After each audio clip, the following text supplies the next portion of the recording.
Namaste and welcome to this exciting episode of Sathology Debunking Mythology. Sathology means science of truth or study of truth. Opposite of that is mythology, which means science or study of fake, lie, or imagination. So, Sathology actually builds your identity, whereas mythology destroys your identity. So today, we all see in the West, अभी हम लोग पश्चिमी देशों में देख रहे हैं, America में देख रहे हैं कि अमेरिकन अपने आप को बोल रहे हैं दूसरों को, क्योंकि तुम क्रिश्चियन नहीं हो इसलिए तुमको हम इलेक्ट नहीं कर सकते, हम ट्रस्ट नहीं कर सकते। और इवन दो पूरे कलयुग में सभी साधु पुरुषों की कोई अवहेलना होती है, सभी की होती है, ऐसा नहीं है कि किसी एक की हो रही है। लेकिन फिर भी जो यवन, म्लेच्छ और असुर, ये लोग अपने जो इनके जो अपने मत के जो गुरु हैं, इनके पंथ के जो गुरु हैं, उनकी बहुत आदर सत्कार करते हैं। मैं आपको उदाहरण दूं कि लास्ट ईयर के अभी डेटा, बहुत मैंने सारा डेटा कलेक्ट किया है और सभी का, साउथ कोरिया से लेके अमेरिका तक, साउथ अमेरिका तक, 600 बिलियन डॉलर इन्वेस्ट किया गया चर्च और मस्जिदों में प्रचार के लिए। 600 बिलियन डॉलर। और मैं वो हिंदुओं का डेटा देख रहा था, हिंदू के मंदिरों में जो चढ़ावा जाता है वो भी इनको दिया जाता है। जो बड़े बड़े मंदिर हैं भारत में, उनका चढ़ावा भी इनको दिया जाता है। तो मतलब सनातन धर्म को कोई फंडिंग नहीं दुनिया में, सनातन धर्म को कोई फंडिंग नहीं। कैसे चल रहा है? कल मैंने अपने टेलीग्राम चैनल पे भी लिखा, आप लोग जुड़िए उस पे। मैंने उसमें लिखा कि ये देवताओं की क्या आशीर्वाद से ही चल रहा है और कुछ नहीं। यहाँ पे मनुष्यों ने कुछ योगदान नहीं दिया। और लेकिन ऐसा ही मानता हूँ, कुछ बहुत सारे हमारे जो सब मनुष्य हैं, मतलब करोड़ों में है, 30 करोड़ है, 40 करोड़ मनुष्य ऐसे भी हैं जो सिंसियरली फॉलो भी करते हैं सनातन धर्म को। लेकिन मेजोरिटी में यहाँ पे ना इसको गवर्नमेंट से मदद है, ना इसके प्रचार में इसको मदद है, ना कहीं पे किसी सेनाएं इसकी मदद के लिए खड़ी हुई है। ये सिर्फ अपने हिसाब से ही चल रहा है। कौन कर रहा है इसको? तो वो तो देवता ही कर रहे हैं। क्योंकि हम लोग को, साधु संतों को जब देखते हैं जो अच्छी अच्छी परंपराओं के हैं, बेचारे लोग तो अपने ही बूते पे जो करते हैं करते रहते हैं अपने गुरु की सेवा के लिए। तो आज इसी विषय पे हम लोग बात करेंगे प्रोफेसर रामेश्वर मिश्र पंकज जी से। वेलकम रामेश्वर जी। नमस्कार। नमस्ते। नमस्कार। ये जो ये जो विषय जो हम लोगों ने उठाया, कल मैं डेटा देख के दंग रह गया कि जी। 600 बिलियन डॉलर तो रफ एस्टिमेट में है मेरे। इतना खर्च किया इस मतलब क्रिश्चियनिज्म, इस्लामिज्म और इसको बढ़ाने के लिए। लेकिन हम्म, सनातन धर्म जो कि एक्चुअली पीसफुल है, योग योग के लिए सभी योग का फायदा उठाते हैं आजकल, लेकिन उसका उसमें कोई इन्वेस्टमेंट ही नहीं है। जो भी लोग कर रहे हैं प्राइवेटली कर रहे हैं बस। हम्म, ना सरकार उसके पीछे कोई आती है, या मैं ये मानता हूँ कि इंडोनेशिया की सरकार कुछ ज्यादा करती है चीन के हिसाब से। लेकिन भारत की संस्कार, भारतीय सरकार जो इस धरोहर के ऊपर बैठी हुई है, कुछ उन्होंने अच्छे काम किए हैं, जैसे योग दिवस का अच्छा काम किया है और मंदिरों में कुछ तीर्थ स्थलों को ठीक बनाने की कोशिश की है। लेकिन दिस इज नॉट इनफ। हमने अपने ट्रेनिंग में कोई पैसा खर्च नहीं किया, इस प्रचार में कोई पैसा खर्च नहीं किया, या दूसरे जगह जाके इंस्टीट्यूशंस नहीं बनाए गवर्नमेंट फंडेड। जैसे चाइनीज गवर्नमेंट कन्फ्यूशियस इंस्टीट्यूट बनाती है, लेकिन भारतीय गवर्नमेंट ने सनातन धर्म इंस्टीट्यूट कहीं बनाई नहीं है। तो ये इसके विषय में आप क्या बोलेंगे कि ये तो बहुत ही इसमें कोई बैलेंस ही नहीं है दोनों पक्षों कोई में। बैलेंस नहीं है। भगवान की कृपा से किसी तरह हिंदू धर्म जीवित है। और समस्या ये आ गई है कि जो शिक्षित हिंदू हैं भारतवर्ष के। आवाज आ रही है ना मेरी? हाँ, कैमरे को थोड़ा सा नीचे करिए। मैं कुछ करूं? नहीं। चलिए रहने दीजिए, हाँ बताइए प्लीज। भारतवर्ष के जो शिक्षित हिंदू हैं, वो चूंकि शिक्षा का ढांचा ऐसा हो गया जवाहरलाल नेहरू के समय से, और अभी तक बदला नहीं है, तो वो अपने देश, विशेषकर हिंदू धर्म और हिंदू समाज के विषय में कुछ भी नहीं जानते। यानी जो घरों में सुन लेते हैं संस्कारवश, उसको भी धीरे धीरे समाप्त किया जा रहा है। क्योंकि बड़े संस्कारी घरानों के बच्चों को भी अंत में उपाधि लेने के लिए, प्रमाण पत्र लेने के लिए, सर्टिफिकेट या डिग्री लेने के लिए वही शिक्षा ग्रहण करनी पड़ती है जो हिंदू धर्म का तिरस्कार करे, जो हिंदू धर्म की निंदा करे, जो हिंदू धर्म को बीते जमाने की चीज बताए, जो हिंदू समाज को पिछड़ा बताए, और जो ये बताए कि हिंदू समाज जैसे दुनिया में सबसे गया गुजरा समाज है। ऐसी शिक्षा भारत में लगातार चल रही है, अभी भी चल रही है। और पार्टियां जो हैं, कांग्रेस पार्टी ने शुरू में तो समाजवाद के जोश में ये नहीं किया। जवाहरलाल नेहरू के समय समाजवाद का जोश था तो उन्होंने नहीं किया, लेकिन फिर भी उन्होंने, उनके कारण नहीं, यानी उनकी कोई विशेषता नहीं है, लेकिन तब तक हिंदू समाज इतना शक्तिशाली था 1947 तक।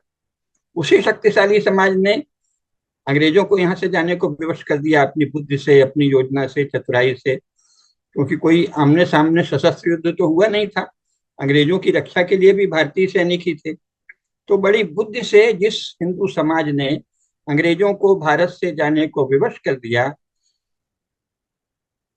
जाते जाते अंग्रेजों ने अपनी झेप मिटाने के लिए ये मानने की बजाय कि हमें यहाँ से जाना पड़ रहा है, ये दिखाने की कोशिश की कि हम तो अपनी पावर का ट्रांसफर कर रहे हैं एक सेक्शन को। और जिस सेक्शन को पावर का ट्रांसफर किया वो सचमुच उनका अधीनस्थ निकल आया, यानी उसने मान लिया कि हमको पावर अंग्रेज ट्रांसफर कर रहे हैं।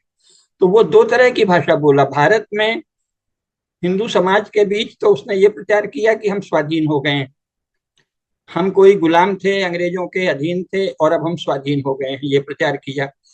प्रचार ये बात तो पूरे भारत में की, लेकिन मुसलमानों और ईसाइयों ने इसे अन्यथा लिया। मुसलमानों ने तो लिया कि अब हमारा तो अलग देश बन जाए, और यहाँ भी अगर हम रहें तो धीरे धीरे हम अलग कुछ विकसित करेंगे अपना मजहब। और ईसाइयों ने तो सोचा कि अगर हमारे पक्ष में शासक उदार रहें, ऐसा विदेशों का दबाव रहे, तो हम धीरे धीरे भारत में ईसाइयत फैला देंगे। तो उनकी बात अलग है। लेकिन हिंदू समाज को इन्होंने प्रचार किया, सारे नेताओं ने, कि अरे अब हम स्वाधीन हो गए हैं, और स्वाधीनता का अर्थ है कि अब तुम्हारा ही चलेगा, यानी हिंदू धर्म का ही राज्य चलेगा। संविधान में तो ऐसा कोई अलगाव नहीं था, संपूर्ण भारत को एक माना गया था। लेकिन बाद में कांग्रेस ने उसी संविधान में बड़े छल पूर्वक जो अल्पसंख्यकों को थोड़ा भरोसा दिलाने के लिए कुछ कहा गया था कि आप निश्चिंत रहिए, आपको हम संरक्षण देंगे, उसका आउट ऑफ द वे जाके ऐसा उपयोग किया कि मजहबी शिक्षा, यानी इस्लाम मजहब की शिक्षा, यानी इस्लाम मजहब को कैसे उसको मानने वाले पढ़ें, कैसे अपने पढ़ाने वालों की इज्जत करें, कैसे अपने मुल्ला मौलवियों को श्रेष्ठ माने, उनका सम्मान करें।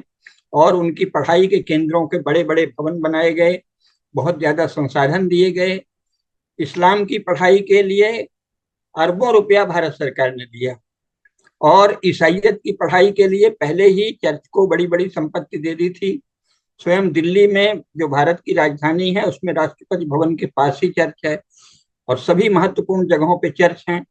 और इसके बाद वहीं थोड़ी दूरी पे उनके कॉन्वेंट स्कूल्स हैं, और उन सबको खूब सरकार ने धन दिया कि आप चर्च के पादरियों की, बिशप की, उनके फादर्स की, अर्थात जो उनके रिलीजियस हेड्स हैं, उनकी इज्जत बढ़ाइए, चर्च की इज्जत बढ़ाइए, चर्च की पढ़ाई को प्रतिष्ठा दीजिए, और मजहब की इज्जत बढ़ाइए।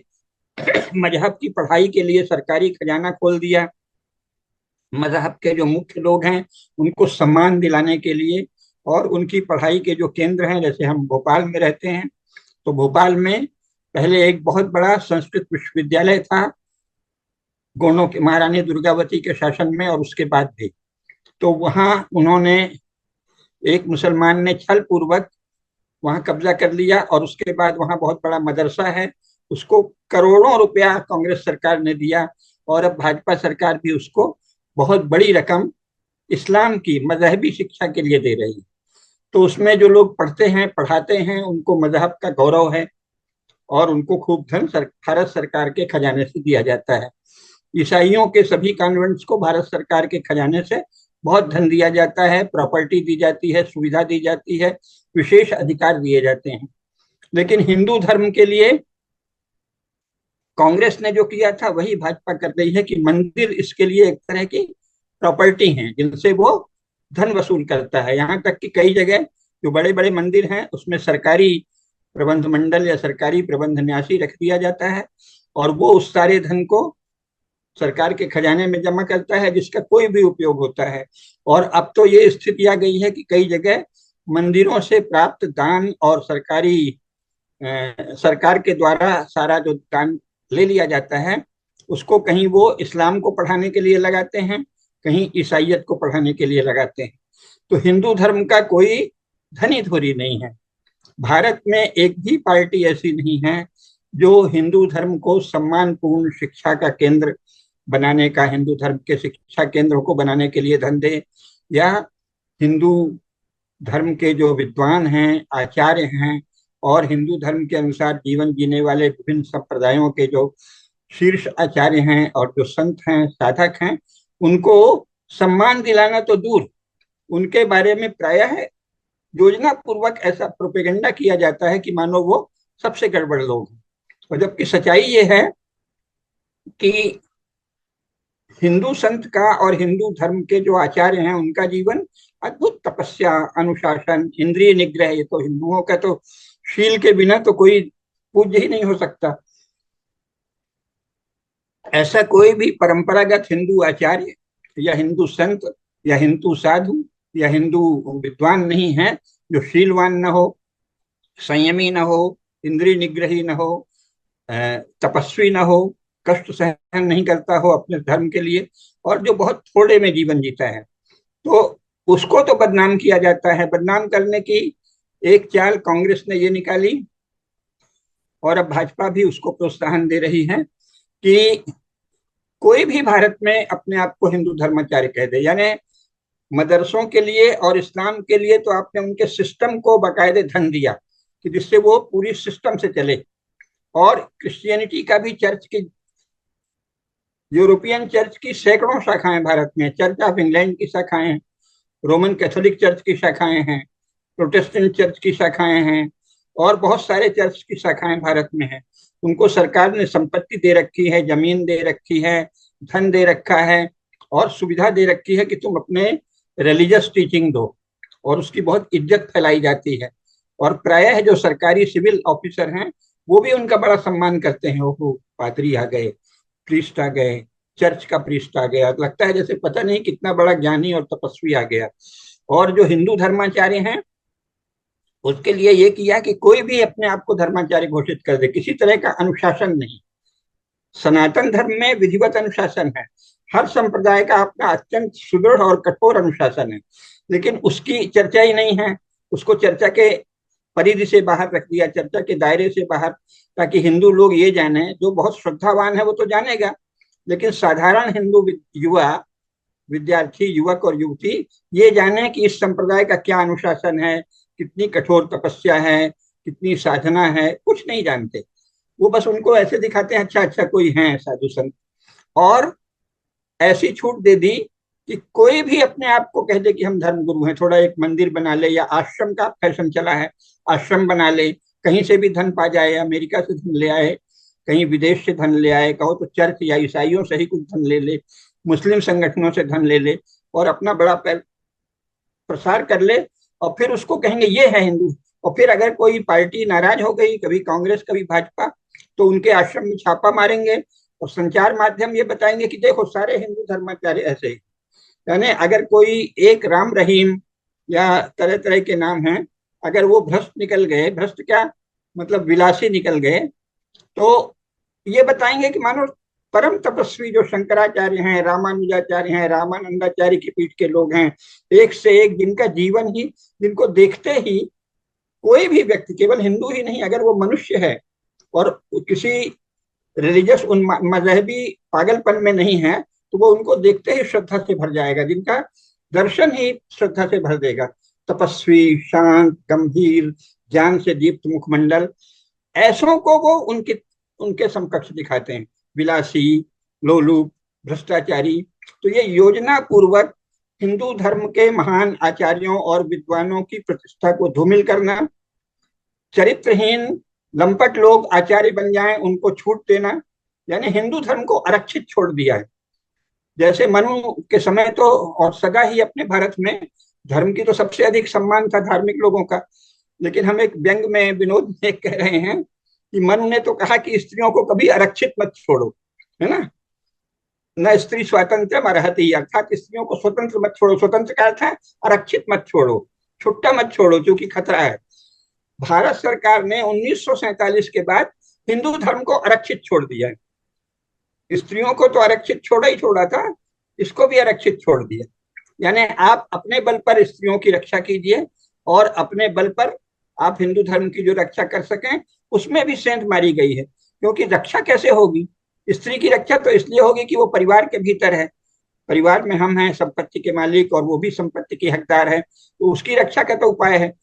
हिंदू धर्म के आचार्यों की रक्षा कैसे हो? आपने तो मंदिरों को अपने आय का साधन मान लिया है, बड़े बड़े मंदिरों का धन भी आप ले रहे हैं, उनकी संपत्ति पर नियंत्रण भी आपका है, दान दक्षिणा भी आप ही ले रहे हैं। किसके बल पर वो अपनी रक्षा करें? फिर उनको छूट भी नहीं दी गई है।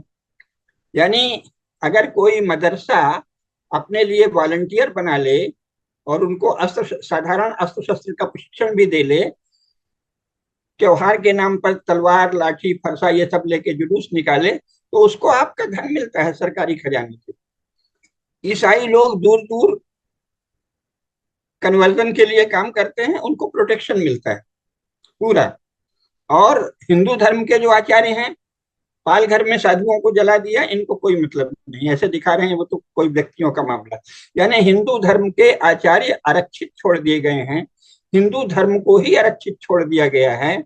और जो कम्युनिस्ट या मुस्लिम या ईसाई ऐसे समूह हैं, उनमें जो साधारण लोग हैं वो तो बेचारे अपनी जिंदगी जीते हैं। मैं सब मुसलमानों सब ईसाइयों के लिए तो कुछ कहा नहीं जा सकता, वो साधारण लोग हैं, अपने ढंग से अपने फेथ को अपने ईमान को जीते हैं। लेकिन उसमें जो बदमाश लोग हैं, जो हिंदू धर्म से घृणा करते हैं, ऐसे मजहबी उग्रवादी और ऐसे मिशनरी जो कन्वर्जन के लिए काम करते हैं, उनको छूट दे दी गई है। मीडिया में भी उनका बहुत अधिक दखल है। वो हिंदू धर्म के विरुद्ध कोई भी मौका मिले, कोई एक व्यक्ति कहीं विलासी उसने आश्रम बना लिया, उसको ऐसे प्रोजेक्ट करेंगे जैसे कि वो संपूर्ण हिंदू धर्म के सभी संप्रदायों के सभी आचार्यों का प्रतिनिधि वही। वो जैसे मानो एक सैंपल है, जैसे मानो उसके चरित्र को देख लो तो आप हिंदू आचार्य के चरित्र को समझ लेंगे। और बहस इसी तरह करते हैं, देखिए हिंदू धर्माचार्य ऐसे हैं, देखिए हिंदू संत ऐसे हैं। यानी नकली अथवा अनीति में रत साधु, तथा कथित साधु या तथा कथित आचार्य, और परंपरागत ज्ञान और तपस्या से संपन्न, जिनको देखते ही आपके मन में श्रद्धा हो जाए, उन आचार्य दोनों को एक मिलके, जिसे तामसिक अभेदवाद कहते हैं। तमस इतना है भारत के मीडिया में धर्म, हिंदू धर्म को लेकर, और ये शासन के द्वारा योजना पूर्वक फैलाया है। कांग्रेस ने जवाहरलाल नेहरू के समय तक इतना नहीं फैलाया था, लेकिन इंदिरा, जब लाल बहादुर शास्त्री की मृत्यु हुई जो कि सोवियत संघ ने कराई, और उसके बाद इंदिरा गांधी को जबरन प्रधानमंत्री बनाया, तब से ऐसा तालमेल बना कि इन्फिल्ट्रेशन, कम्युनिस्ट पार्टी का इन्फिल्ट्रेशन कांग्रेस के शासन में सभी मीडिया में, यूनिवर्सिटीज में, सब जगह हो गया। तो सारे प्रोफेसर, खासतौर से ह्यूमैनिटीज के प्रोफेसर, हिस्ट्री के और लिटरेचर के और सोशल साइंसेस के प्रोफेसर सब कम्युनिस्ट होने लगे भारत में। और रेडियो में, पहले रेडियो था, उसके बाद ये दूरदर्शन आया, इसमें भी कम्युनिस्ट ओरिएंटेशन प्राध्यापक होने लगे।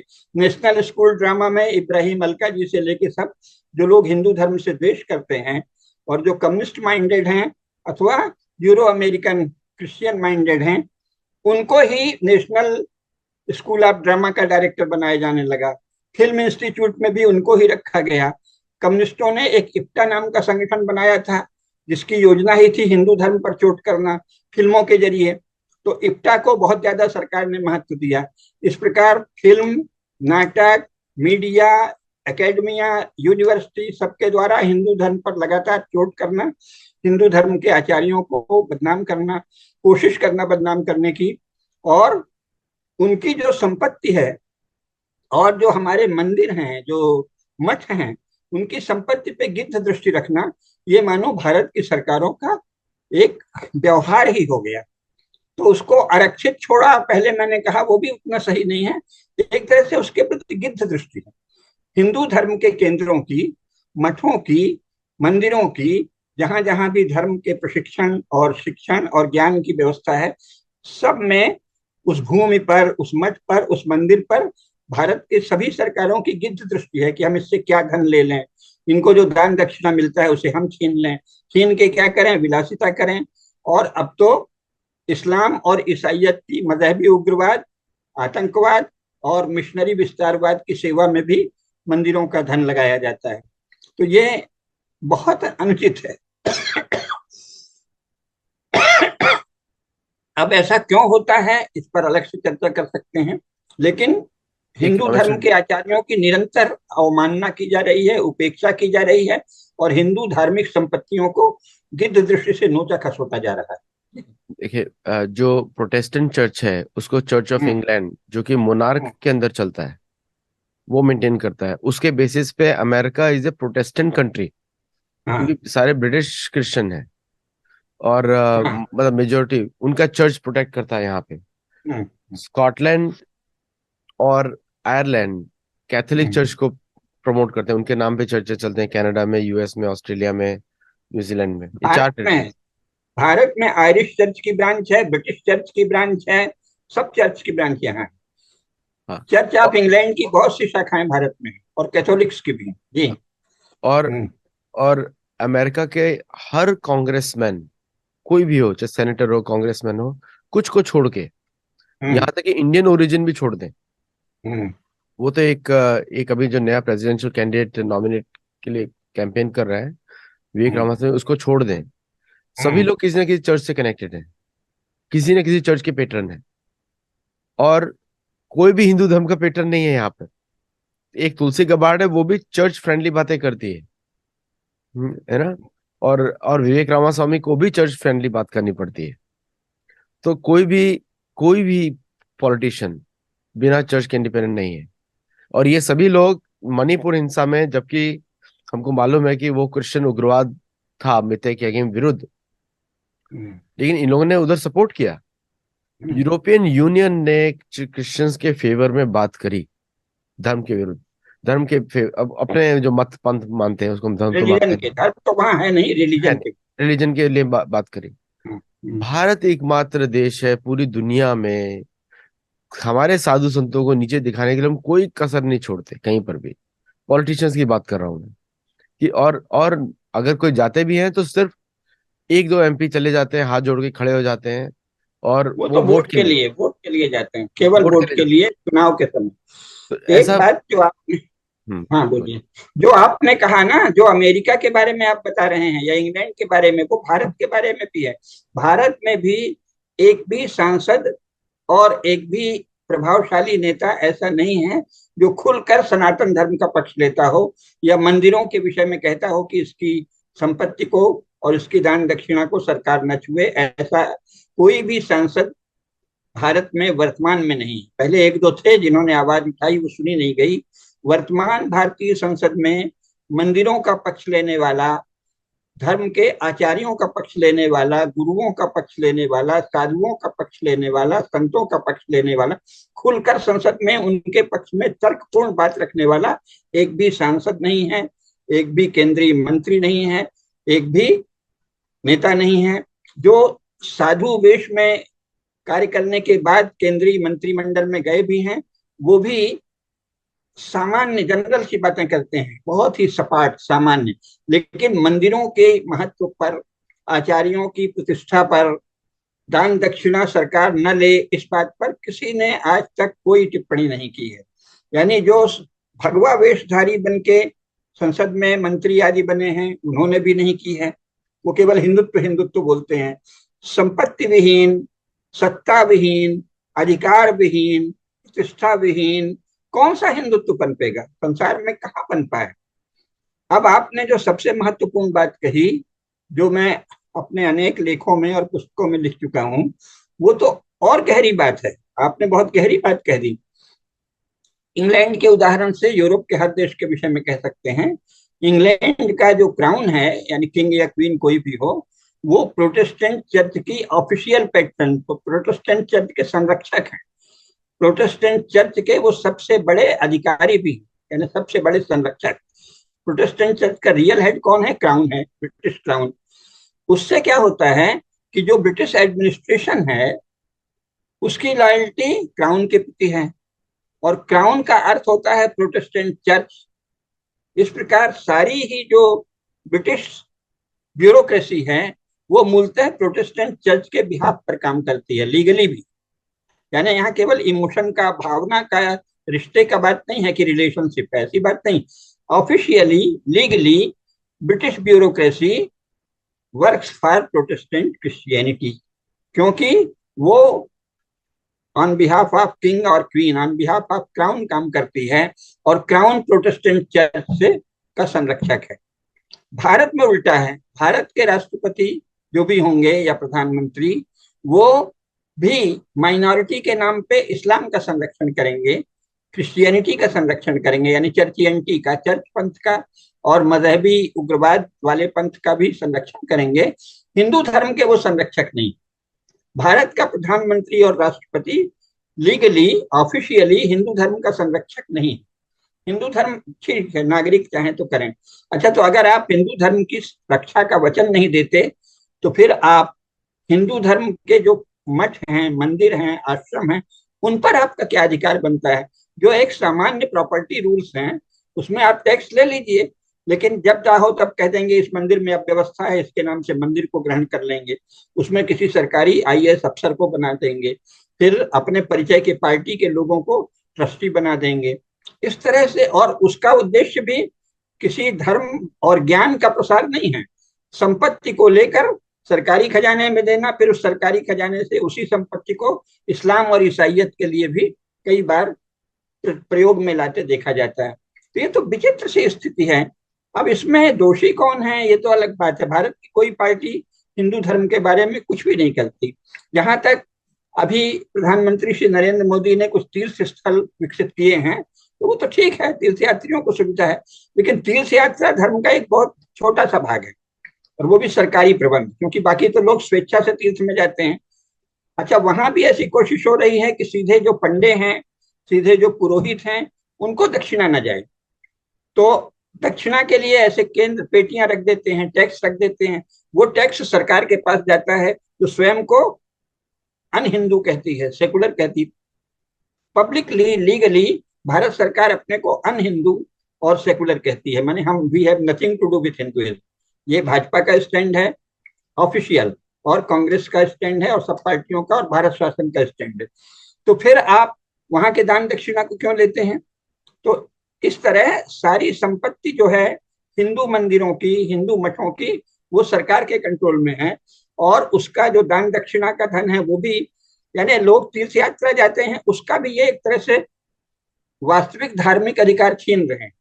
जैसे ही आपने किसी मंदिर में अपनी दान पेटी रख दी अथवा टिकट लगा दिया, तो आपने तो मंदिर का नाश कर दिया। और जितने ये बन रहे हैं, चाहे ये महाकाल लोक हो और चाहे विश्वनाथ परिसर हो, वहां ये जो टिकट की पद्धति लगा दी गई है, ये पाप है, ये अपराध है।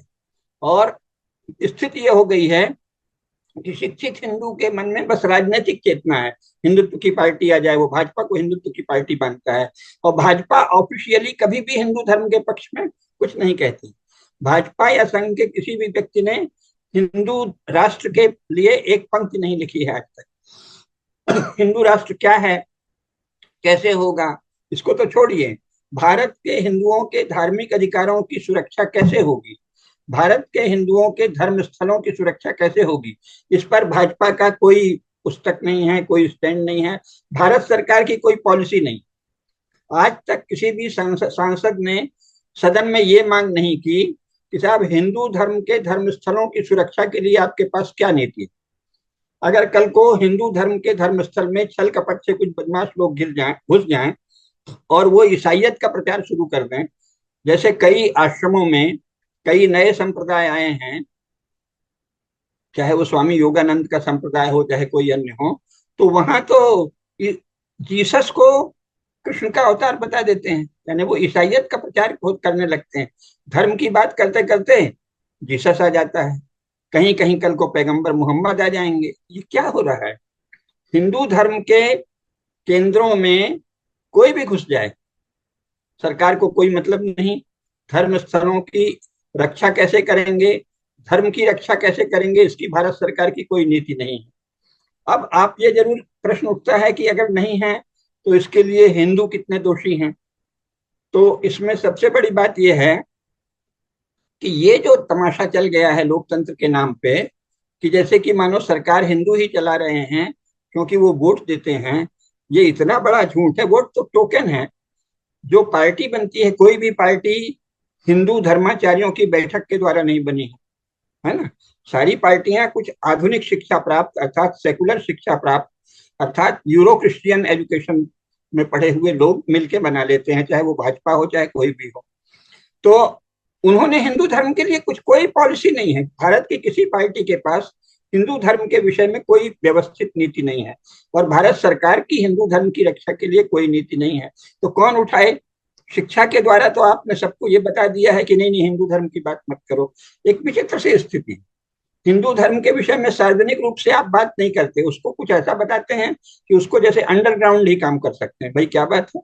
हिंदू धर्म कोई ऐसी छिपाने की चीज है क्या कि चुपके चुपके ये जो मंदिर जाना है, ये क्या है? ये अंडरग्राउंड हिंदुइज्म हुआ ना। आप मंदिर गए, दर्शन किए और प्रचार कर दिया। हिंदू धर्म छिपाने की चीज है क्या? धर्म पर चर्चा क्यों नहीं करते? किसी भी प्रधानमंत्री या राष्ट्रपति ने हिंदू धर्म पर व्यवस्थित कोई चर्चा नहीं की, न संसद में न संसद से बाहर। किसी भी पार्टी की हिंदू धर्म पर कोई नीति नहीं है। ये कोई छिप छिप के करने की चीज है, कोई नशा पानी है, कोई गलत काम है। आप ये जाके वहां टीका लगा के अपना प्रोपेगेंडा करते हैं। अथवा तीर्थयात्रियों के लिए जो आपने केंद्र बनाए हैं, उसका लाभ उस मंदिर के मुख्य जो कर्ता धर्ता हैं, पुजारी और अन्य लोग, उनको क्यों ना मिले? सरकारी अधिकारियों को और सरकार को क्यों मिले? लेकिन धीरे धीरे ऐसा मानस बन गया है। तो जो प्रबुद्ध हिंदू कहलाते हैं, उन्होंने भी कोई ऐसी मांग नहीं उठाई है। एकमात्र कमी ये है, अब ये अलग बात है कि देखिए, right to vote is not right to rule.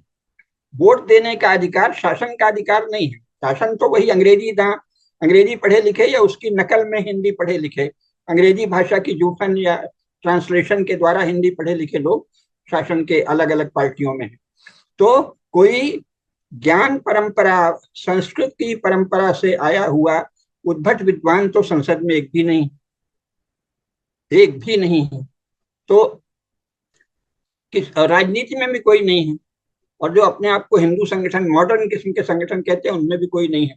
सारे ही विद्वान कहाँ है? परंपरागत संप्रदायों में, परंपरागत आचार्य जहाँ है, परंपरागत मठों में। वो राजनीति से बाहर कर दिए गए हैं। अब वो कहाँ से उठाएं? अगर वो उठाएंगे तो उनको इतना बदनाम कर दिया है कि लोग कहेंगे देखो देखो, धर्माचार्य होकर राजनीति में जा रहे हैं। यानी संसार के विषय में कोई भी ज्ञान नहीं। हिंदू समाज को इतना मूर्ख बनाया जा रहा है शिक्षा के द्वारा, गलत शिक्षा के द्वारा, कुशिक्षा के द्वारा, कि हिंदुओं को संसार का पता ही नहीं। ऐसा कौन सा रिलीजन है, ऐसा कौन सा मजहब है जिसके टॉप मोस्ट लोग अपने मजहब या रिलीजन की बात नहीं करते? लेकिन यहाँ तो अगर कोई धर्माचार्य हिंदू धर्म के विषय में बात कर दे तो कहेंगे ये पॉलिटिक्स कर रहा है, ये राजनीति कर रहा है। जैसे राजनीति, अच्छा, भारत में राजनीति को ऐसे बता दिया है जैसे कोई वेश्यावृत्ति है, जैसे कोई गंदी चीज है। सारी शक्ति राजनीति में जाने में लगाते हैं और फिर कहेंगे ये राजनीति कर रहा है। कोई राजनीति गंदी चीज है क्या? तो अगर धर्म का आचार्य, कोई विद्वान, कोई आश्रम का प्रमुख व्यक्ति ये मांग कर दे कि भाई हिंदू धर्म की शिक्षा दो, हिंदू धर्म के लिए शासन एक स्पष्ट नीति बनाए, तो कहेंगे ये पॉलिटिक्स कर रहा है, ये राजनीति कर रहा है। तो वातावरण ऐसा बना दिया है कि जो धर्म के वास्तविक ज्ञानी, शीलवान आचार्य हैं, वो धर्म को शासन और प्रशासन में अथवा भारत सरकार की नीतियों में अथवा शिक्षा में उचित स्थान देने की मांग नहीं कर सकते। अगर मांग करेंगे तो उन्हें बदनाम कर देंगे कि ये तो पॉलिटिक्स कर रहा है, ये तो राजनीति कर रहा है। और जो लोग हैं राजनीति में, वो कभी हिंदू धर्म की रक्षा की मांग ही नहीं करते। एक विचित्र स्थिति में हिंदू समाज को फांस दिया है। और बस हम भगवान से यही प्रार्थना करते हैं कि कोई तो नेतृत्व मिले। भारत, हिंदू धर्म भारत में इस दृष्टि से नेतृत्व विहीन, शासन में उसको दबाव दे, या तो शासन निरपेक्ष हो जाए तो भी हिंदू समाज सब कर लेगा, लेकिन आप उसकी संपत्ति, उसके आश्रम पर नजर रखे हैं, गिद्ध दृष्टि रखे हैं, उसको नोचते खसोटते हैं, उसकी दान दक्षिणा छीन लेते हैं। यानी भारत के शासक हिंदू संस्थाओं को नोच खसोट की चीज मानते हैं और उसका केवल प्रोपेगेंडा के लिए मंदिर जाते हैं, टीका लगा लिया, पूजा कर ली। और ऐसा पागलपन का वातावरण बना दिया है कि सामान्य हिंदू भी इससे खुश हो जाता है, हाँ हाँ हाँ, फलाने जी, नेताजी या प्रधानमंत्री जी या मंत्री जी ने पूजा की। अरे बाबा, पूजा की, इसके बाद उस मंदिर के द्वारा उस ज्ञान परंपरा की उन्नति के लिए क्या किया? महाकाल लोक आपने बना दिया तो शैव दर्शन की उन्नति के लिए, या महाकाल के तो सारे संप्रदाय हैं ना, उनके ज्ञान के लिए क्या किया गया है आज तक? और काशी विश्वनाथ तो ज्ञान की ही नगरी थी, तो ज्ञान की उतनी विशाल धाराओं के लिए क्या किया है? आपने वहां उसको एक दर्शनीय स्थल बना दिया, और उसके द्वारा टिकट लगा दिया, तो ये तो आपका पर्सनल टूरिस्ट स्पॉट हुआ। ये बहुत भयंकर स्थिति है। और दुर्भाग्य है कि हम तो यही कह सकते हैं कि हम लोग और नाम जप करें, कीर्तन करें, तो भगवान किसी तरह कोई ऐसे धर्म के क्षेत्र में ऐसा तेजस्वी व्यक्ति दें। कुछ हुए भी हैं तो उनमें ये राजनीति के प्रति ऐसा भय पैदा हो गया है कि वो बात ही नहीं कर पाते। हमारे पास एक से एक विद्वान, अब स्वामी निश्चलानंद जी सरस्वती महाराज हैं, वो कह रहे हैं, लेकिन उनको, उनके पीछे वैसे अनुयायी नहीं है। अथवा स्वामी धीरेन्द्र कृष्ण शास्त्री हैं, वो तो बागेश्वर धाम वाले, वो खुल के कह रहे हैं, लेकिन वो तो इस विषय में एक भाव प्रधान और थोड़ा सिद्धि वाले महापुरुष हैं। उनको, उनके दिमाग में कोई व्यवस्थित योजना तो नहीं दिखती कि हिंदू धर्म को कैसे अपने अधिकारों के लिए, अपने मठों, मंदिरों और श्रद्धा केंद्रों को पुष्ट बनाने के लिए कैसे आगे बढ़ाएं। ज्ञान की साधना कैसे संपूर्ण भारत में कम से कम हिंदू समाज के प्रत्येक व्यक्ति को मिले, इसके लिए तो अभी तक शास्त्री जी ने भी ऐसा कुछ भी नहीं कहा, क्योंकि बच्चे हैं, अभी उतने बड़े भी नहीं हैं। तो इस प्रकार हिंदू धर्म को आरक्षित छोड़ दिया गया है, और शासन हिंदू धर्म के प्रति अपनी कर्तव्यहीनता छिपाने के लिए जानबूझकर जो गलत ढंग से मठ मंदिर के, आश्रम के हेड बन जाते हैं, उन्हीं को प्रचारित करता है कि देखो ऐसे हैं, यही हैं। कोई विलासी निकल गया, किसी ने बहुत ज्यादा थोड़ा सा भोग विलास के अड्डे बना लिए, तो बोले ये हैं, ये यही हिंदू धर्म के आचार्य हैं, देखिए देखिए ये ऐसे हैं। यानी आप जानबूझकर एक ऐसा उदाहरण चुनते हैं जिसके द्वारा आप हिंदू समाज को बदनाम कर सकें और हिंदू धर्म को बदनाम कर सकें। तो ये बहुत ही चिंतनीय स्थिति है। ये कोई आलोचना या गुस्से की भरी स्थिति नहीं है, बहुत ही चिंता के योग्य स्थिति है। और भगवान करे कि हमारे बीच से कोई धर्म के क्षेत्र से ऐसे महापुरुष निकले। हमारे पास आज भी, भारतवर्ष में आज भी एक से एक पूज्य संत हैं, एक से एक पूज्य धर्म के आचार्य हैं, जिनको देखते ही श्रद्धा पैदा होती, लेकिन किसी कारण वो समझते हैं कि शायद ये शासन आदि का विषय हमको नहीं सोचना चाहिए। और हालत यह है कि शासन के द्वारा योजना पूर्वक पिछले 76 वर्षों से हिंदू धर्म को नीचा दिखाया जा रहा है। तो इस समय तो हिंदू धर्म को रक्षा की आवश्यकता है। अब कि हम कोई अवतार रक्षा करेगा या अपने आचार्य रक्षा करेंगे ये पता नहीं, लेकिन हिंदू धर्म को रक्षा की आवश्यकता है, संरक्षण की आवश्यकता है। नहीं, ये तो सभी मनुष्यों का दायित्व है। और मैं आपको लोगों को स्टेटिस्टिक्स बता दूं कि दुनिया के जितने भी महत्वपूर्ण चर्च हैं या मस्जिदें हैं, वहां पे टिकट्स नहीं होती, और टिकट्स होती भी हैं तो म्यूजियम के लिए होती है ज्यादातर। और अगर आप वेटिकन के म्यूजियम में भी जाएंगे तो दूसरे धर्मों से चुराए हुए वस्तुओं को ही दिखाया गया है म्यूजियम में। वहां पे खुद का कुछ भी, म्यूजियम का कुछ भी दिखाया नहीं है, कि ये नहीं दिखाया है, क्योंकि और हमारे जो मूर्खता इतनी बड़ी है कि हम अपने देवी देवताओं को, पुराने किले के म्यूजियम में जाइए, आपको पुरानी मूर्तियां दिखेंगी अंदर जिनकी पूजा होती थी पहले, वो म्यूजियम में दिखती है। ये तो हमारे ऊपर शर्म की बात है कि हमारे बहुत। देवी देवता पूजा म्यूजियम में बैठे हुए हैं। हम्म। भारतीय गवर्नमेंट ने ब्रिटिश गवर्नमेंट पे सैंक्शन नहीं लगाया ब्रिटिश म्यूजियम में इतने सारे आर्टिफैक्ट्स रखे ने पर, इतने सारे आर्टिफैक्ट्स जो रखे हुए हैं उसके ऊपर सैंक्शन नहीं लगाया। लगाना चाहिए।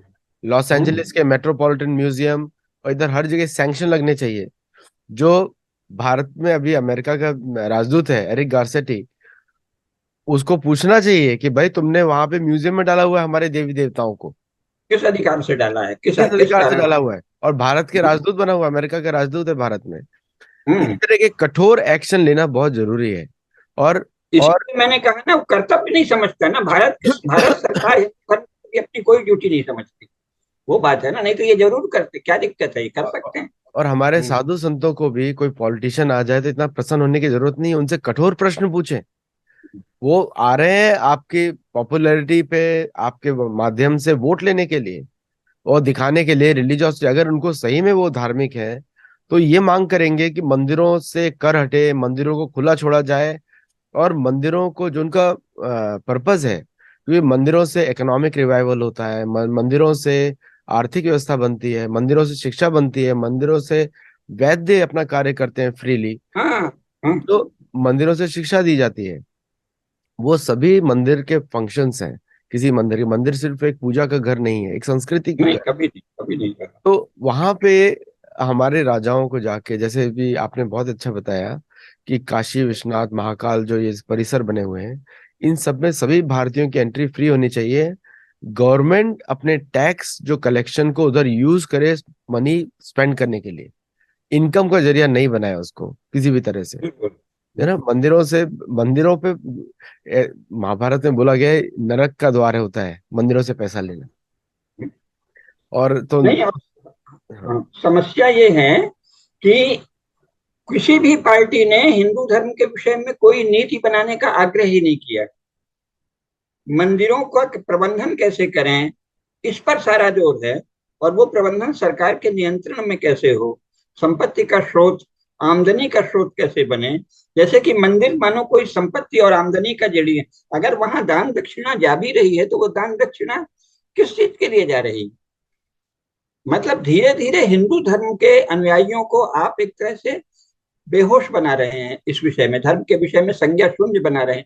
क्या कोई दान दक्षिणा केवल वहां जाने और देखने के लिए दे रहा है? उस जो जिसे देख रहा है वो तो देवता है ना, चिन्मय शक्तियां हैं, व्यापक शक्ति है, उसके पीछे ज्ञान और तपस्या की पूरी परंपरा है, उसको वो दान दे रहा है ना। अगर कोई किसी देवता को दान, देवता को अर्पण कर रहा है, तो वो जो दिव्य शक्ति है उसको दे रहा है। ये थोड़ी कि आपने सुंदर भवन बना दिया इसलिए हम दान दे रहे हैं, या वहां मूर्ति देखने में सुंदर है, नहीं, उसके भीतर जो चिन्मय शक्ति है, जो जिस दिव्य शक्ति का वो प्रतिनिधित्व कर, दिव्य शक्ति जो उसमें विराजित है, जो दिव्य शक्ति वहां है, उसके लिए लोग देते हैं। तो आप उस दिव्य शक्ति के लिए क्या कर रहे हैं? आपने तो उसे कोई भौतिक वस्तु मान लिया है।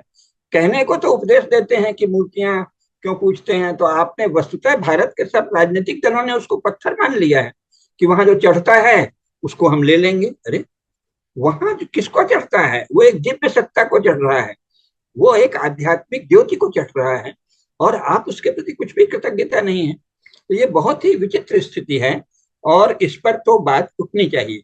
हिंदू लोगों को भी मांग करनी चाहिए। मान लीजिए कि शुरू में हमारे आचार्य नहीं कर रहे हैं डर के मारे कि ये लोग बदनाम कर देंगे, लेकिन सर्वसाधारण हिंदुओं में जो प्रबुद्ध हिंदू हैं, शिक्षित हिंदू हैं, उनको ये मांग उठानी चाहिए कि भाई हो क्या रहा है, आपने हिंदू धर्म को क्या समझ रखा है, आरक्षित छोड़ दिया है, कोई भी हिंदू धर्म के नाम पर कुछ भी कहे। अब जो नेता है वो भी हिंदू धर्म का उपदेश देते हैं, जिन्होंने वेद नहीं पढ़े, उपनिषद नहीं पढ़े, दर्शन नहीं पढ़ा, वो भी बताते हैं हिंदू धर्म क्या है। इन लोगों को दंडित करना चाहिए। अगर कोई राजनीति में हिंदू धर्म पर उपदेश दे तो वो दंडनीय अपराधी है। लेकिन ऐसे कर दिया है कि आचार्य तो राजनीति पर नहीं बोले, धर्म का विद्वान राजनीति पर नहीं बोले, और राजनेता, धर्म पे बोल, राजनेता सबसे रोज धर्म पर भाषण देगा। अरे, तुझे धर्म पर बोलने का क्या अधिकार है? अधिकार तुम नहीं। चाहे प्रधानमंत्री हो या केंद्रीय मंत्री हो, तुम्हें धर्म पर बोलने का अधिकार कहाँ से है? मुख्यमंत्री हो, तुम राजनीति के बारे में बोलो ना। भाजपा में आजकल ये बहुत चला है कि जो मुख्यमंत्री होगा वो कोई रामचरितमानस की चौपाई बोलेगा, श्लोक बोलेगा और अपने आप को आचार्य मान लेगा। अरे भाई, तू राजनीति के लिए तू ये बताता कि भारत का शास्त्र और भारत की परंपरा, राजनीति शास्त्र की परंपरा कैसे शासन करना सिखाती है, उसमें तो तुम फेल हो। हालत तो ये है कि भोज की जो सरस्वती शाला है, जहाँ भगवती सरस्वती विराजमान है, वहां शिवराज जी के शासन में ही तो मुसलमानों का प्रवेश ज्यादा सुरक्षित किया गया। माने तुम धर्म के केंद्रों में जानबूझकर म्लेच्छों को, धर्म द्वेषियों को, धर्म के शत्रुओं को प्रवेश देते हो, शायद इसलिए कि विवाद हो तो हमारा महत्व बढ़े, और फिर भाषण देते हैं। किसी भी राजनेता को आचार्य वाली भाषा बोलने का कोई अधिकार नहीं है। ये प्रश्न कम से कम शिक्षित हिंदुओं को उठाना चाहिए। नेता को यह बताना चाहिए कि वो राजनीति क्या कर रहा है, उसने कौन सी राजनीति सीखी है अपनी पार्टी से या अपने शास्त्रों से, और राजा का क्या काम है। हमने किसी नेता को यह भाषण देते नहीं सुना कि भारतीय शास्त्रों के अनुसार राजा के क्या कर्तव्य है, शासक के क्या कर्तव्य है। वो सदा हिंदू समाज को उपदेश देते हैं। भाई, आपको इसके लिए थोड़ी चुना गया है कि आप हमें उपदेश दीजिए। आपने हमारा क्या काम किया, कम से कम मोदी जी इस विषय में ठीक है कि वो रिपोर्ट कार्ड की बात करते हैं।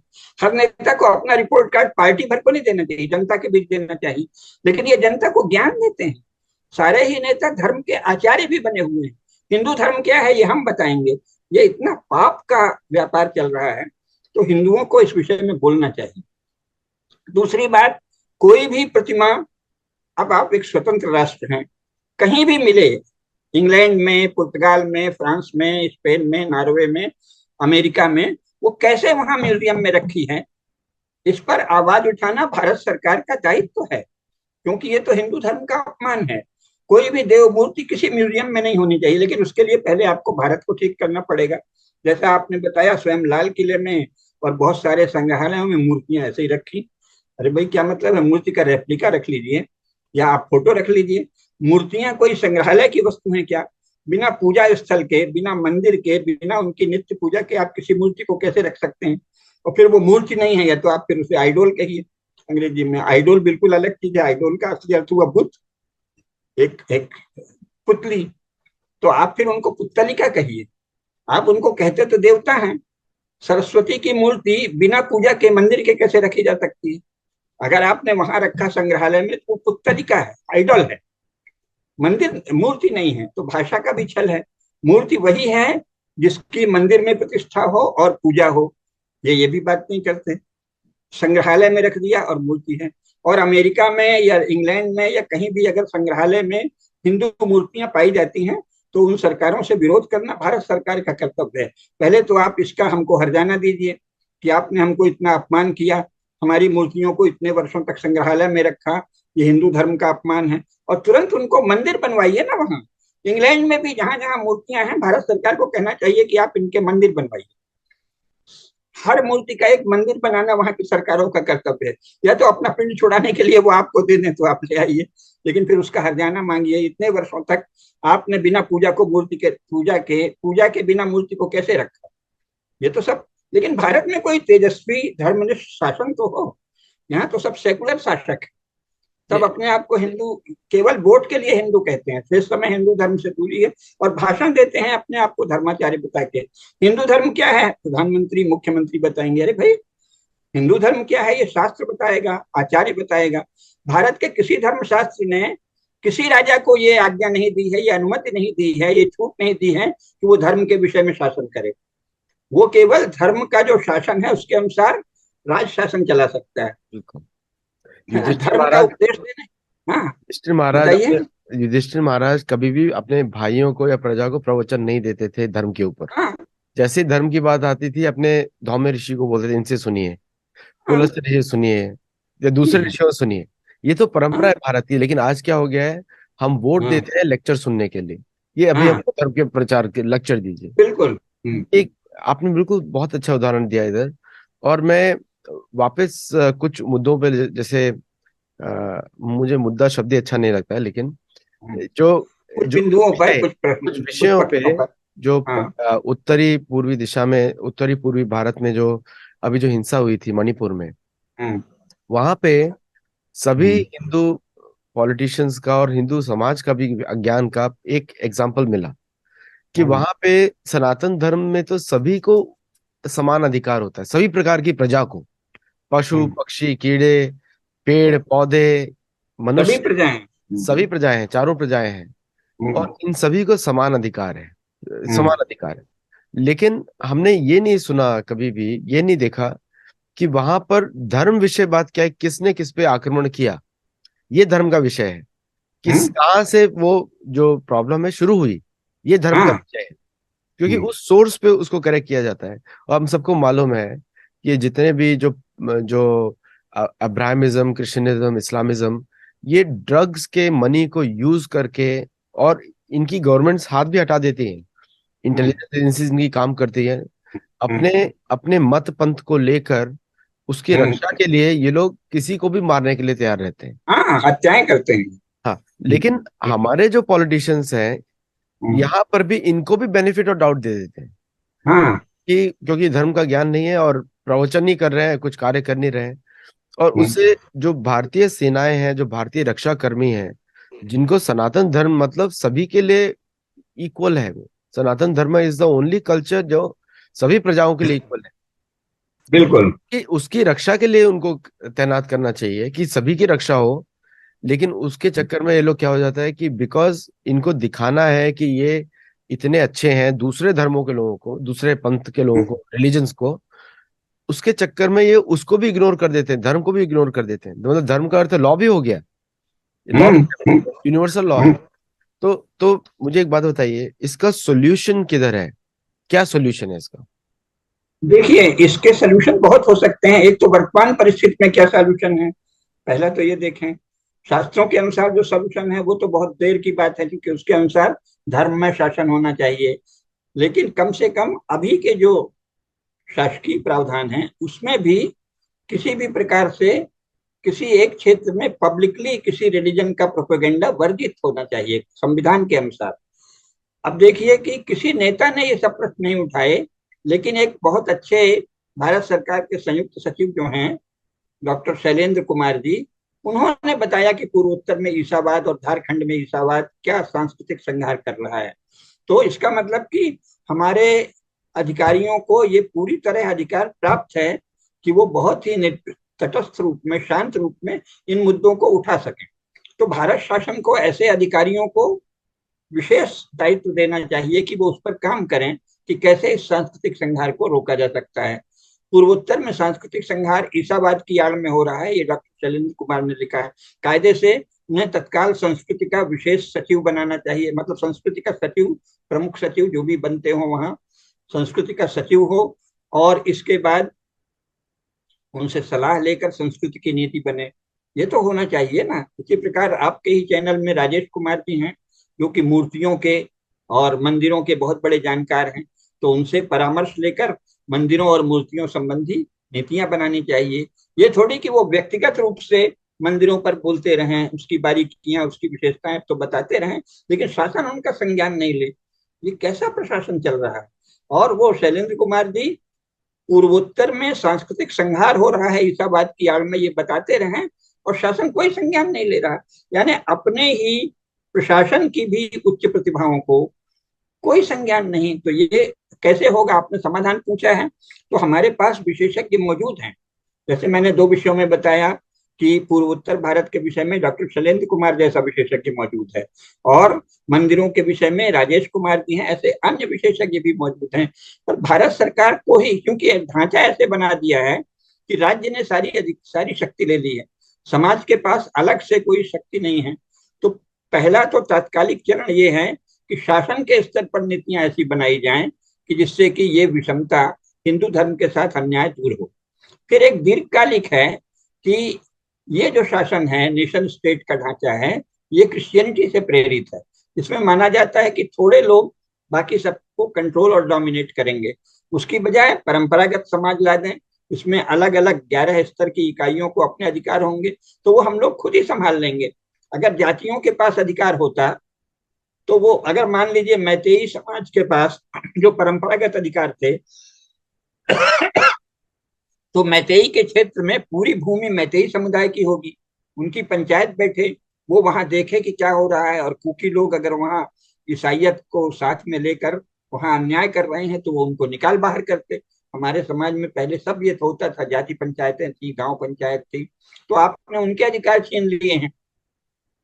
अन्यथा हमारा हर समाज स्वयं ही आतताइयों का और दुष्टों का शमन करने में समर्थ है, पर आपने तो उसकी शक्ति छीन ली है।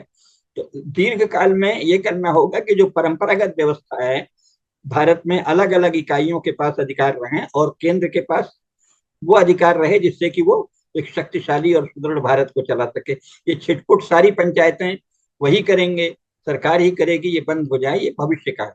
लेकिन वर्तमान में इसका एकमात्र उपाय ये है कि शासन ऐसी नीति अपनाए जिससे हिंदू धर्म के साथ अन्याय बंद हो, और ये शासकीय स्तर पर बड़ी सरलता से हो सकता है। प्रशासन में ऐसे विशेषज्ञ हैं, उनका परामर्श लिया जाए और भारत के प्रधानमंत्री इसमें पहल करें। यही एकमात्र उपाय है, क्योंकि ढांचा आपने वही रखा है। यही अभी का उपाय तो यही। Thank you so much Rameshwar ji. और मैं एक और उसमें ऐड करूंगा कि जो भी अपने आप को हिंदू मानता है या हिंदू धर्म का पालन करता है, सनातन धर्म का पालन करता है, वेदों के आधार पर, गीता के आधार पर, महाभारत के आधार पर, वो सभी सशक्त लोग हैं, हर इंडिविजुअल। और बिल्कुल। और आपके अंदर मंत्र शक्ति के द्वारा इतनी शक्ति रहती है कि आप शासन में भी बदलाव ला सकते हैं। और ला सकते हैं। जो भी पॉइंट्स रामेश्वर जी ने बताया है, अगर हर हिंदू उसका पालन करे तो पूरा विश्व सनातनमय सिर्फ 10 दिन में हो जाएगा। ये इतना पावर है। हाँ, अगर नित्य साधना करें, जो गायत्री साधना करता है वो गायत्री साधना करे, जो जिस साधना को करता है, जो भगवान कृष्ण की शरण में है वो उन्हीं की साधना करे, एक ही है सब। तो अपनी साधना अगर नियमित करें, और एक जरूर इस विषय में मैं इतना निवेदन करना चाहूंगा कि हमारे, जो आपने भी कहा है कि जो हमारे पूज्य आचार्य हैं उनको, नेताओं को इतना महत्व नहीं देना चाहिए। ये मैंने, जब मैं बहुत ही युवावस्था के आरंभ में भी मैंने ये बात कही थी, बल्कि किशोरावस्था में, क्योंकि ये जो गौरक्षा आंदोलन है इसमें भी मेरा यही मत था।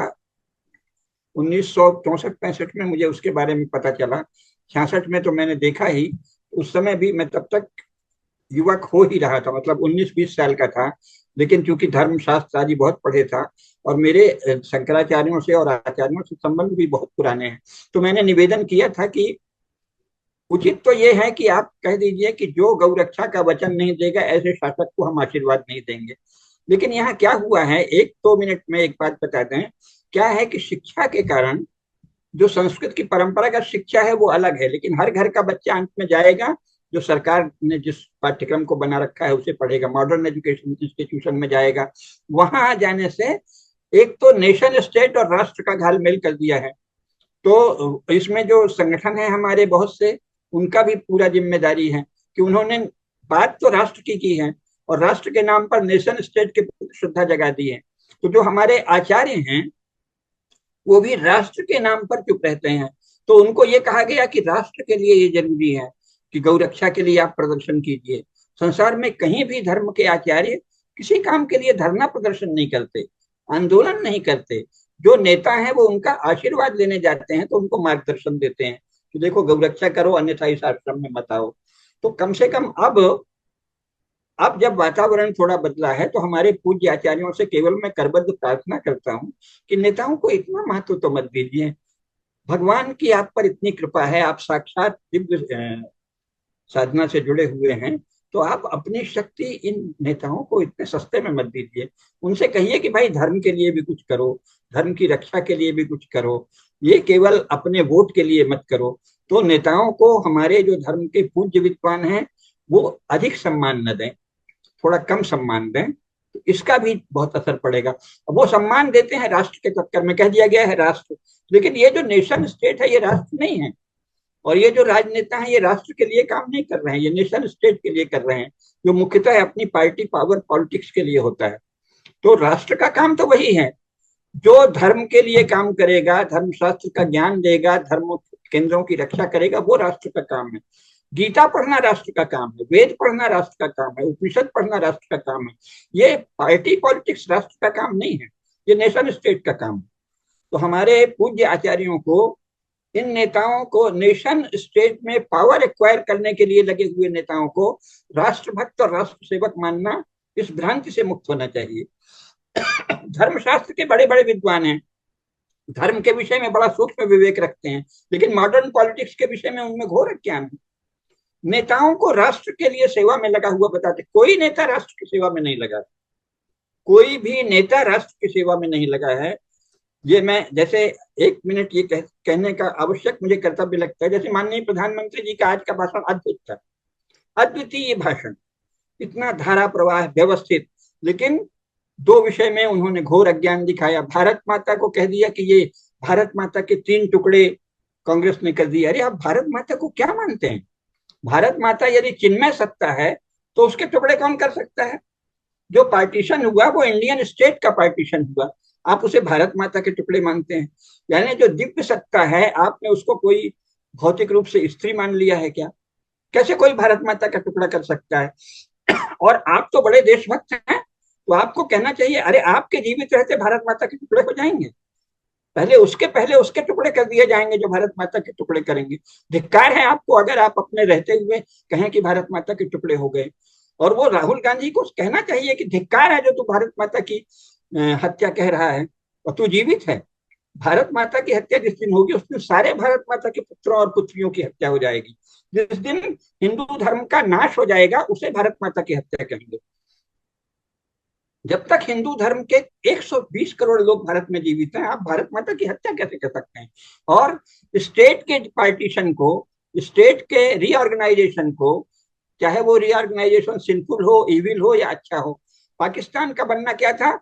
Sinful reorganisation of Indian state, Bharat राज्य का पापपूर्ण पुनर्गठन। तो उसको सही कहिए, उसको भारत माता के टुकड़े कैसे कह दिया आपने? और दूसरा, 1000 साल की गुलामी, मैंने अज्ञान की पराकाष्ठा है।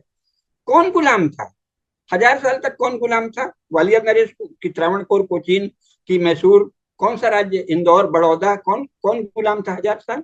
जयपुर गुलाम था, जोधपुर गुलाम था, बीकानेर गुलाम था, कौन गुलाम था? किस देश में आप रह रहे हैं? किसको भारत मान रहे हैं आप? तो जो राहुल कह रहा है, एक मणिपुर को उसने कह दिया भारत माता की हत्या है, तो आप भी प्रकारांतर से वही भाषा बोल रहे हैं। यानी इतना अद्वितीय नेता, इतना शक्तिशाली नेता, इतना जिस पर हमें देखते ही गर्व हो, ऐसा श्रेष्ठ नेता, वो भी भारत माता के विषय में और भारत की गुलामी के विषय में अज्ञान से भरी बातें कर रहा है। क्यों? क्योंकि ज्ञान की कोई शिक्षा ही नहीं दी जाती। तो ये बहुत चिंता की बात है। तो इन नेताओं को राष्ट्र की सेवा में, जो भारत माता की ऐसी बात करे, जो भारत माता को कोई स्त्री समझ के कहे कि उसके 3 टुकड़े हो गए, वो राष्ट्र का काम नहीं कर रहा है, उसको राष्ट्र का बोध ही नहीं। तो उसको सम्मान कीजिए। प्रधानमंत्री अत्यंत सम्माननीय है और वर्तमान प्रधानमंत्री पर तो हमें गर्व है, लेकिन वो इस विषय में अज्ञानी है। वो राष्ट्र को जानते ही नहीं, तो वो राष्ट्र का क्या काम करेंगे? वो नेशन स्टेट के लिए काम कर रहे हैं।